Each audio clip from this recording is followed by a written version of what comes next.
And the high-stakes global Sumud Flotilla is now on its final stretch toward Gaza, but the trip is proving dangerous. The convoy of yachts carrying humanitarian and activists, including Greta Thunberg, is aiming to break the Israeli naval blockade and establish a sea corridor into Gaza. Yeah, among the passengers, 2 Palestinian New Zealanders. Sam Ollie has the story. Videos of what sailors suspect were drone strikes on the flotilla at port in Tunisia, where yachts have been repaired in recent days before setting sail again. The first attack on Familia Madeira came as a bit of a surprise because we did feel like we were safe in a port with all the local authorities helping us in terms of security. But it was a bit of a reality check. And then even more damage. So the next day, when there was another attack on the other lead ship, Alma, the team on the ground were so prepared that the fire was out within literally 30 seconds. These Kiwis who normally live in Auckland flew to Barcelona for the start of the sail, saying they couldn't stay home any longer.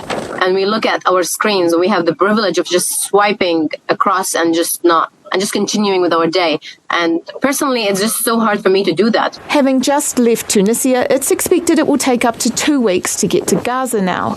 And assuming we don't get intercepted by the IOF in international waters, like it's happened every other mission since 2009, we're hoping that the volume of our ships and the number of ships we have is enough to at least allow some of the ships to make it to the shores.